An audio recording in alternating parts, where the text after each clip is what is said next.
Hi guys, welcome to another episode of Words of Ages. Today I'm not going to be reading quotes, but delving into a little something about what's been going on in my mind. So here goes. I mean, have you ever really thought about whether or not you can really change your life? There's a scene in one of these movies that I really watch all the time, is Walking Life, where two friends talking about the idea of identity while sitting in a cafe. One woman says that imagine you're looking at a picture of yourself that was taken when you were a baby. You look at that photograph and you say, that's me. In order to connect this image of a baby with who you are today, living and breathing in the present, you have to make up a story that describes all the things that lead to that baby becoming who you are now. That's a million different ways you can tell that story. Many people unfortunately tell themselves a very disempowering story, one that makes them feel trapped in the decisions they've made in the past, or on factors outside their control, or things they can't change. And with the with the rise of social media, where it seems like everyone else is living a perfectly curated life and I'm not, we can often tell ourselves that if only I was wealthy, if I was thinner, and if I made a different choice in the past, life could be different now. But you could, at any time you want, tell yourself a different kind of story, one that empowers you to move towards the things you truly want and deserve it in this world, and to leave behind all the things that aren't serving you anymore. Because all it takes is one moment, one chance encounter, being exactly where you are now, in this exact place at this exact time, to completely change your life. That is exactly what happens to this man. This is Eric. At this point in his life, he's in his early 30s, and for the past decade, he's struggled with addiction to alcohol and drugs. It's been like this for a while now. He's tried and failed to quit so many times that he can't really see any way out of his situation, and so he plans at this moment to take his own life. He stands at his window crying.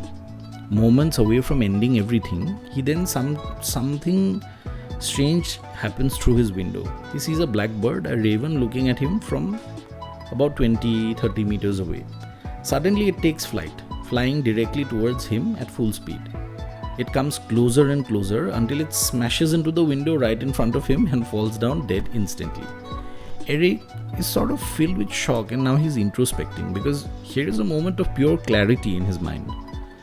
His first thought is that blackbird sacrificed its own life so that he could live. He was so struck by the uncanny nature of what happened in the incredible timing of the bird's life-saving intervention that he understood that this is a sign that he was meant to live. Eric already had 7 other friends who had taken their own lives in the past 2 years. He decided that his life would be different from that moment on.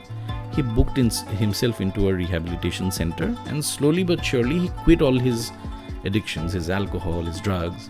And Eric told no one about the raven. He was worried that any mention of this to a therapist would have him labeled as psychotic or crazy or delusional. But this was a defining moment in the story of his life. It gave him the strength and the motivation to get better. So much so that he successfully finished rehab, and he was only one of 2 people in his facility who was still sober a year later. As time went on, Eric found a full-time job, he got married, they had a child, and despite dealing with a range of tough challenges, Eric found a way to stay sober and turned his life around completely. It wasn't until Eric met a clinical psychologist named Christopher McKee that he decided to finally reveal his story. As Eric tells it, he says that I've seen these signs all my life when I'm in touch with my inner feelings. When I'm aware of the good things happening around me, that's my higher power. These moments are stabbed forever in my mind. Living in the present is a gift, because life throws at you opportunities every single day. The question is, are you present enough in the moment to notice them? Ever since that night, whenever he saw another blackbird, he intuitively understood that it was a symbol representing a higher power. Eric's story is completely true, by the way. He is a real-life patient described in a book called The Positive Psychology of Synchronicity, written by clinical psychologist Christopher McKee. So what is synchronicity? Synchronicity is a meaningful coincidence. Swiss psychologist Carl Jung famously described it as something that happens when an interstate of mind connects in a meaningful way with an event in the outside world. They're connected not by cause and effect but by meaning. So when Eric was planning to take his own life but was instantly stopped by a raven that flew into his window, he took this as a divine intervention, a sign to keep on living. It gave him a powerful sense of meaning, and that is synchronicity. You notice that in his own patients, synchronicity often happened in moments of strong emotional intensity and turmoil when we are at a turning point in our lives. We see them at key moments like birth, death, marriage, and other life transitions, and they often happen just before we make a psychological breakthrough. And some research is beginning to show that experiencing synchronicity can help you overcome emotional blocks, offer you new insights, introspection, and personal growth. All of this hints at the incredible power that synchronicities have to heal the soul, and it's something that's long been known by many therapists. Many of them tell stories of having a patient who walks into their office with the exact same problem that they're currently dealing with in their own lives, which brings us to our second true story. This is a 53-year-old man who works as a psychiatrist. Let's call him Bill. He's having problems connecting with his wife. They've been arguing more and more every day. They've been almost separated and nearly divorced, and their relationship is hanging by a thread.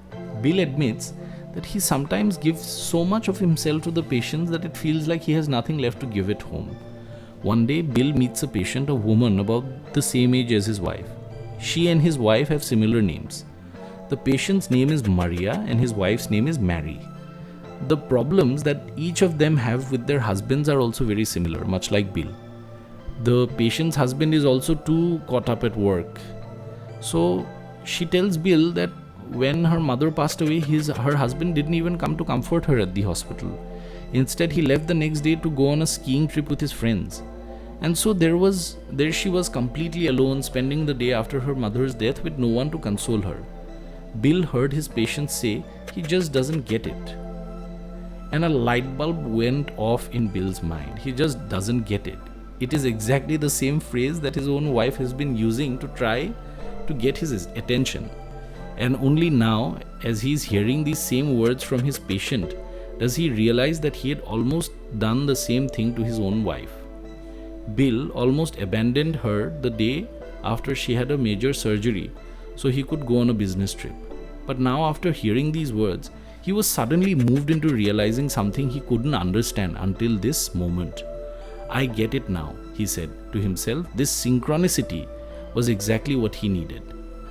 A shock to a system, not just to give him the insight and empathy to better help his patients, but more importantly, he now deeply understood just how badly he'd been neglecting his wife all these years.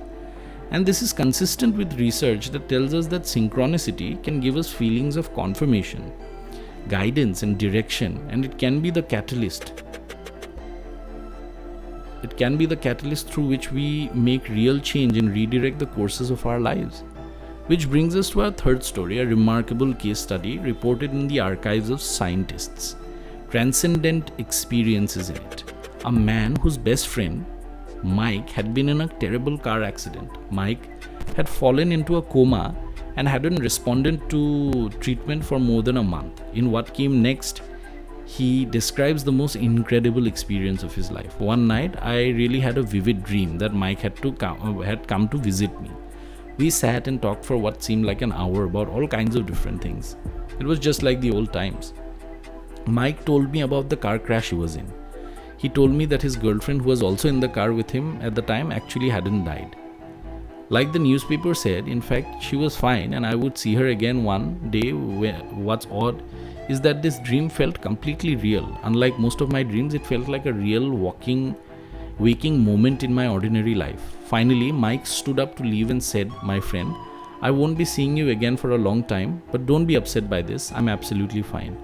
And Mike walked towards the door. He turned back to me and said, "My mother is about to call you now. Could you please tell her that everything is going to be okay?" And then I woke up. I sat in my bed about 1 minute later around 5 in the morning, and the phone rang. It was Mike's mother who had called to say that Mike had died earlier that morning. She started to cry, and I reassured her that Mike was okay, that he was absolutely fine. This dream profoundly changed my life. Before Mike passed away, I was consumed by a fear of death. I'd often cried myself to sleep because I was so worried about dying. But after this dream, my fear of death went away, and more than that, I gained a renewed love for life. Something I always felt was missing from my childhood. Psychologist Robert Hopkins believes that there are no accidents. When he asks people about the synchronicities in their lives, he finds the most people respond by telling him a story, and that's what makes it so powerful. Synchronicity reveals our underlying stories, the narrative coherence we find in our lives. Each of us is carrying all kinds of unseen burdens and hardships as we live out that story. And this narrative coherence is something we are often unconscious of until a synchronicity happens that suddenly makes us aware of what it is, much like any story. Things will happen in early moments in our lives, but we only understand their full importance later.